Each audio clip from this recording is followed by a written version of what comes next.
why did you commit treason by not standing with Donald Trump? My question is this: why did you commit treason on January 6th and not stand by President? So they're booing him. He said, "Why did you commit treason?" Which, of course, they don't like because they're at a Mike Pence rally right now. Mm-hmm. But I don't know if they fully heard the last part of it, which is by not standing with Donald Trump. So here we go. Keep going. That's it, buddy. Shut your mouth.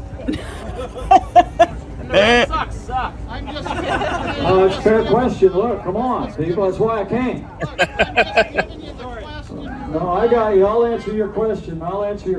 Look, the truth is that states conduct our elections. What? They do.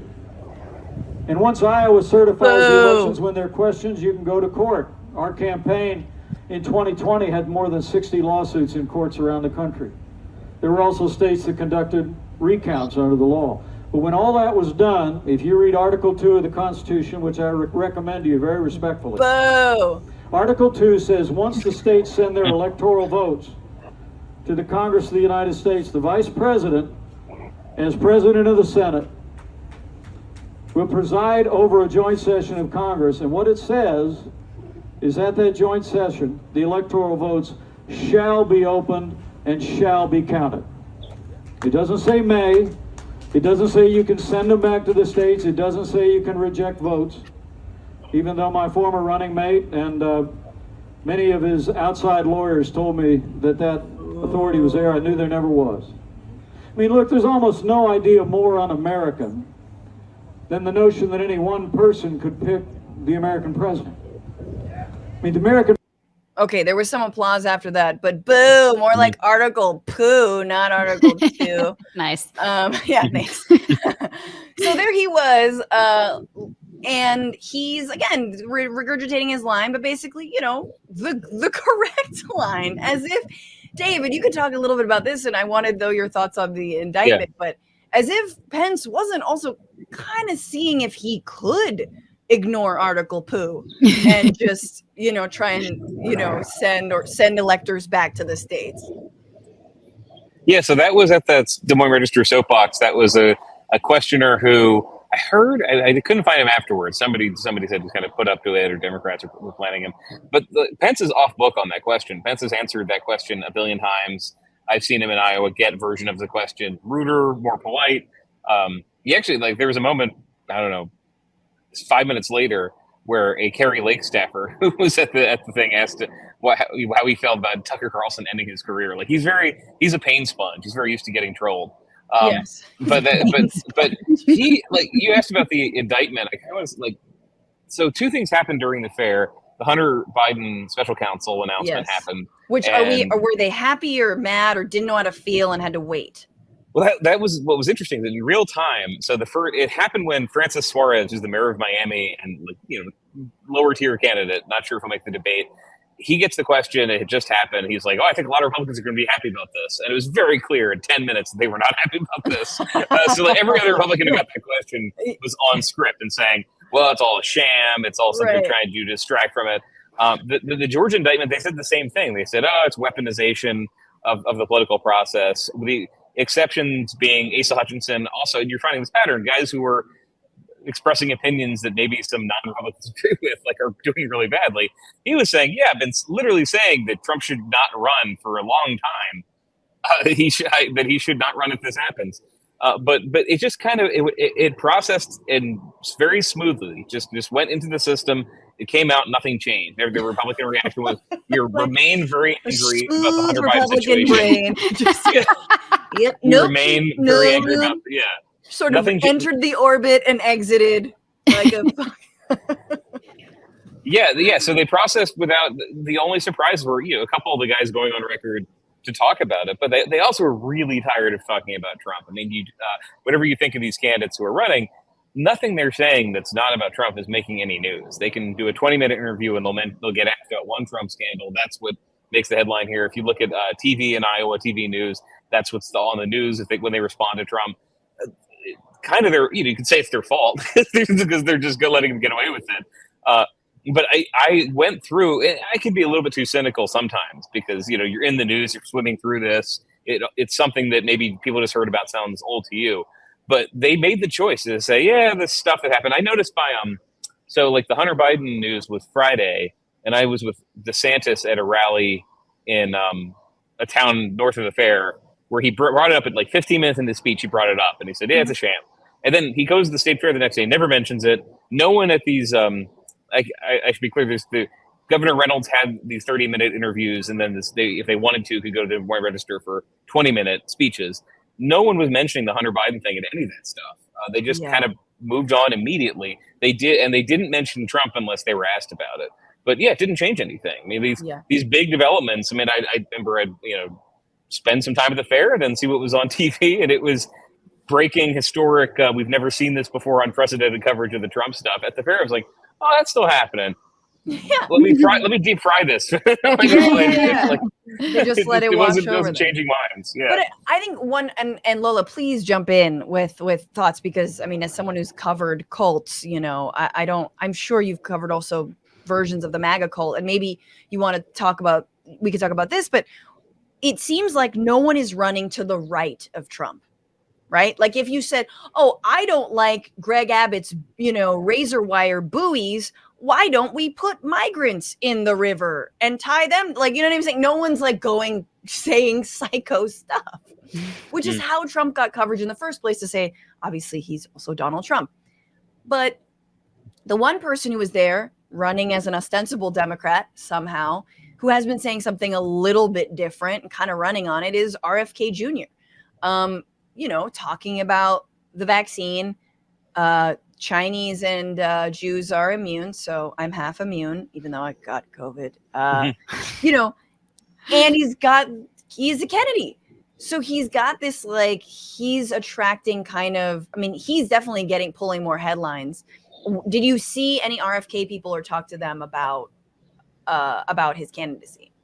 Yeah, thanks for asking about that, because he hasn't gotten a lot of the coverage. But his crowd was, again, at the Des Moines Register soapbox, his crowd was, I'd say, about the biggest. I mean, more than Pence, more than Haley. Biggest one I saw. Really? Vivek was, it was hundreds of people. So you're speaking on this stage. People could sit in front of the stage, and then people could spill out and just stand and listen to you. And he had a big crowd. It was a 20-minute speech. He didn't take questions. 7 minutes of the speech. I'm not trying to make fun of it, because the thing with Kennedy is that he's just approaching the whole campaign like a podcast, right? He is just talking about what he thinks is interesting. People who like him. People who think he's crazy think he's crazy. He's not trying. I would say he's not trying to win people. That's what this show is. Yeah, but he's not like saying, well, today my message is this. Yeah, right. But he shows up like 7 minutes. Stream. Yeah, he pulled Dennis Kucinich, his campaign manager, on the stage, and he had him hold up for 7 minutes this chart of pipelines that the governor wants to build here, and he said, Dennis is kind of my Vanna White. He just had the speech that could be about anything, be about these pipelines he wants to stop. And I did see RFK fans. I met one of them drove 5 hours from South Dakota with his wife to see him. He was a Trump guy in 2020. He's an RFK guy now. I didn't meet many Democrats. I would say I met a couple Democrats who just were kind of worried about 2024 and Biden. Right. But most of the RFK people I talked to were in that zone, who they hated the establishment. They loved Trump. They didn't love, I should say, they voted for Trump at least once, and now they are for RFK, which is what I heard. And you saw, I mean, the biggest news he made is he talked to NBC shortly after his speech and got asked about abortion, and seemed to have never thought about when he'd want to put a limit on when you could get one, and then reversed it completely, said he misunderstood the question. It was like classic RFK, because he can go on great lengths about things he finds interesting, and then a major question that is facing the next president, he's like, well, he just was like riffing. He just said, well, three months sounds fine. As soon as it's a viable life, it's not a viable, baby is not viable. Yeah, that's not, anyway, but. But like, how can you be the medical freedom guy and not know that? It was very classic RFK of just, he's interested in what he's interested in, and if you try to get him on something else, what race is the baby? Because they develop it different, so the Chinese babies are ready at 2 months. Thank God he didn't go into more detail. Now I think about it. Maybe it was good that he just was confused. So the diehard Trumpers, you're basically saying they're not affected by the indictments really at all? Is that kind of, yeah. They either are, well, I'd say they're people who are like, bring them up, bring it on, more indictments. This is awesome. The deep state hates them. People who just don't care, and people who say, I don't care, but maybe my friend who, votes Republican but doesn't love Trump, he's going to care. Yeah, that's those are the three big that most people fit into among Republicans. Yeah, that's interesting. Yeah, I mean, when somebody does have an attachment to a belief, or like a cult-like figure, someone with a cult following, or a literal cult leader, we do see that often they'll just double down on their beliefs. So it makes sense that there are lots of people who are just like, sounds great, yeah, bring it on, more. Oh yeah, he's being persecuted. It's like the classic. He's literally choking me to death right now. Okay, keep going. Oh, I'm dying. Oh no, I'm dead actually. But it's really interesting to hear that there are people who are now concerned about his electability because, like that could actually make a difference. And I didn't think it would, to be honest. Yeah. I absolutely. Just a little. Yeah. It shows in the polls. And look, I mean, so there are other politicians who've gotten in legal trouble and their diehard fans say, like, awesome. Like Marion Barry went to jail, came back, became mayor. At least one Louisiana governor I'm familiar with, like, was indicted, came back, won. It just, you can be like a lovable rascal for your base. So that's why I think I don't want to get too pompous about the media coverage this, but when I see we've never seen anything like this before, I think we have, though. I mean, there are people who, when they get in trouble, their supporters say they're only doing it because they're so afraid of him. You didn't hear it a lot with Hillary. You heard it a little bit with Hillary. Right. You heard people who said they're just going after her because she's a powerful woman and they hate her. And that they justified everything. There were less of them than there are people who believe this about Trump. But when I hear that, I'm not like, oh my gosh, how could I'm like, yeah, I can process that information. It's just surprising to these other Republicans, because they've been saying, yeah, can't you feel that way? And maybe want to support me or someone who's more electable. They for most Republican voters, that's not how they process it. They're like, yeah, he's perfectly electable if we just stop the machines, if we just count the paper ballots. Right. Yeah. I mean, I draw the comparison to Bernie. You already did. It is nice to hear Republicans are semi-concerned about electability. They're doing the thing that was like, oh, I love Bernie, but will he, is he electable and all that BS? And so I think about, if Bernie served a term, I'd be like, no, this is my boy, ride or die for life. I don't care how many like fires he builds wrong in a Vermont chimney or like a Vermont fireplace. I don't care whether he does like the stacking if he does like a square or a triangle. The point is this: I'd definitely go to bat for him. So I get that.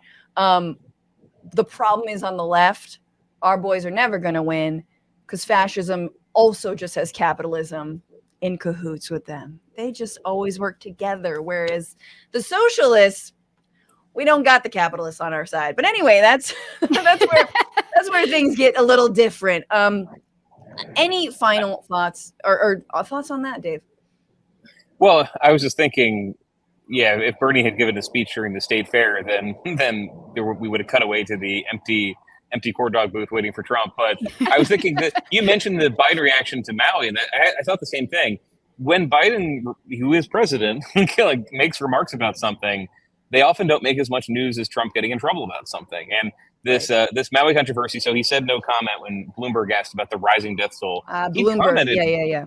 Yeah, he'd commented. The president commented on it on today's the 15th, on the 10th, and Senate resources, and just people didn't know about it. Exactly. And so there was more attention because Fox News exists, and as much as conservatives kind of feud with it, the Fox News coverage of this was that Biden made this mistake, and then Trump put out a video hitting Biden for it. And Capital, in the form of News Corp, really wanted the Trump story. The Trump story is, as much as conservatives dislike the mainstream media, it's great for the mainstream media. The coverage that he gets, the domination he gets, I'm covering the story and trying to find different angles, but you can't avoid it. There's a bigger circus and more interest around Trump than anybody. And that's hard to extricate for these Republicans too. I mean, Dave, you saw my MSNBC special in the December of 2019, before the election and before the pandemic, when it was like the dead of winter. It airs. Thank you for watching it. But what it made me realize was, number one, Nobody is like buying long form shows that are like deep dives or funny or different when you have Donald Trump running for president. Right. And when you have obviously the pandemic, but this man has deprived me and many other journalists and correspondents and hosts and creatives from just fucking getting any airtime because he is just, he has taken all the air out of the room. He is endlessly bankable. No matter if you hate him or you love him, everyone has Trump derangement syndrome. And I understand we have to. It's been indicted now the fucking 4th time with 18 others. We have to pay attention. This is the find out part of the fuck around. And I've been waiting for this. I was going to say about the Fani Willis, the indictments is like, it's nice to see the crimes laid out. You're like, oh, thank you, government, for explaining that there was even a crime on the books, because these motherfuckers have been doing this for so long. What do you mean? And I'm so glad that it's illegal to try and coerce an elected official into like violating the state constitution. Like, thank you. You know? Yeah. No, this is more legitimate stuff than there were periods in 2015 where just Trump would, insult Rosie O'Donnell, and that would overwhelm everyone else's campaign. If you have this thing in common with Republican candidates, they try to come up with a different policy and or any ideas, any policy, anything new, and it doesn't get the coverage with Trump. I've seen this. I'm not going to complain about my traffic, but I interviewed Mike Pence a couple of weeks ago, and we talked about Trump at the top, but it was mostly other topics, and it did way worse when traffic than when he reacts to something Trump did. I think he's given the same answer about January 6th a million times. It does way better than when he talks about any of his policies, and that is, we solve it all here. There's a lot going into that, but it started in 2015 with Trump being very bankable content, and that's because Mike Mike CBS Pence News talking about it. Yeah, is an old hotel Bible, just a boring fucking saltine of a Bible sitting there. There's not even a page ripped out to have rolled a blunt. Like he's boring as shit. And you're a great journalist and writer. So it's not you, it's him. You should have interviewed The Fly. Get their take on it. He did make that joke, I think. He's now joked about the Fly thing, but that is the classic Pence story. Like, what's the most memorable thing about a debate where, but if you ask him, he did great. It was the Fly did. No, I don't feel great about this as a topic. I mean, I do. my inner Neil Postman and worrying about that we're amusing ourselves to death comes out, where it's not great if people choose the entertainment over any of the function. And then, when there is a crisis, when there are floods, there are wildfires, they're like, hey, who do I call in the government to get this fixed? There is the connection that you have with the stuff the government actually affects. It should be covered more. So I try. Absolutely. But at the state fair, it was the Trump sizzle overwhelmed everything. I honestly think some candidates did pretty good at introducing themselves to people despite that. But we spent this time talking about Trump. They did. As of all the state fairs I went to, I mean, I think in a week we're going to remember less of what these Republicans did individually than anyone I've covered, because the story was, well, what did Trump do? How did they react to him? Right. Hours they spent walking around in the hot sun, and that's what they will remember. Let's imagine, last question. Let's imagine a world without Trump. I know it's very difficult, but imagining a world without Trump, next week, I guess, is the first Republican primary debate. Trump obviously going to be there, but it is a time for these candidates. It's a time for the Republican Party. It's a time. I mean, what do you make of this party? I mean, and potentially given the candidates that you see, Tim Scott, Ramaswamy, Nikki Haley, what do you see as the future of this party, if not with the guy that effectively did implode it? Well, the Ramaswamy is one version of the future. I think he's because his name comes up a lot with Republicans in Iowa, and some are convinced he's going to come second. He's going to go or maybe not go all the way, but that he's a real comer. Some who support other candidates say once there's some more scrutiny, he's gonna fall. Mm-hmm. But talking to everybody and having ideas that no one else has articulated that sounds like you can't do. I think the important thing too, and Bernie, I'm not making a conflation, but Bernie would talk about something and the media reaction would often be, but how do you pay for that? How can you possibly do that? Yes. Congress, you can't do that as president. Yes. People like to hear that. People are really frustrated with the idea that government just can't can't fix any of the things that they've heard about because, well, it's there's norms and there's a filibuster. And I really do. So there's the substantive place this comes from is people being very exhausted with being told nothing that they really would love to happen can ever happen. So the candidate who says, "Hey, I figured out a way, just get in there and fire 10,000 federal workers," you can write "that would be hard" story, or you can see why people say, "Yeah, that sounds awesome. How come nobody's tried that before?" I think the more for Republicans, just the guy who's going to go in and do something that not just pissing off the media to piss off the media, but something that really irritates like the norm keepers in DC. I don't know when that would stop because the government is large, it has lots of power, it has lots of money, and it's not like they're getting more happier about the size of this thing. They want somebody, an outsider who goes and smashes it, and that's kind of the Ramaswamy pitch. Is Trump did that last time, but he's been president. We saw it works. I'm the new Trump, the new outsider. Mm-hmm. I think it's more likely we'll see both, new Trumps and also people who like the Matt Gaetzes who came up in Trump's shadow and copied the stuff that worked about that. Yes. I just think it's going to continue to be the Marjorie Greens. I think it's just going to be the most exciting thing for Republicans, except for that occasionally there's a crisis and you're like, oh, I'm really glad we have our Republican, like our Brian Kemp, who's not a moderate, but or like our governor who's like not chasing a crazy thing and he's just going to like sign this bill, he's going to like tour my town after the fire and bring resources. I like that instead. I mean, some of that happens, but only in a crisis. Yes, absolutely. I guess final thought from me on this is that I wish Mike Pence, not to sound Nancy Pelosi, like we need a strong Republican Party, but like I'm someone who does see a difference between the Mike Pences and the Donald Trumps. There's a difference between the people who were indicted on this fucking harebrained scheme and tried to completely subvert the will of the voters, and the dude who was like, nah, man, Article 2 of the Constitution, that's what it says, and that's what I did. Like, that's a huge difference, right? It's the difference between authoritarianism and not, as much as Trump tried. So, like, I just wish it were not in such a, God, I don't know. I mean, I wish for the party's sake, I wish for the future of the country's sake, they could pull this back, but like, I blame W. Let's just blame W. Bush and Cheney, and we'll be done with the day. It's a good default. What's going on, Frantifa? If you haven't already, subscribe to this channel right now. Hit that button. And also, you can become a patron and support the show every single week. Get access to bonus episodes and exclusive merchandise. Patreon.com/bitchuationroom. Do it.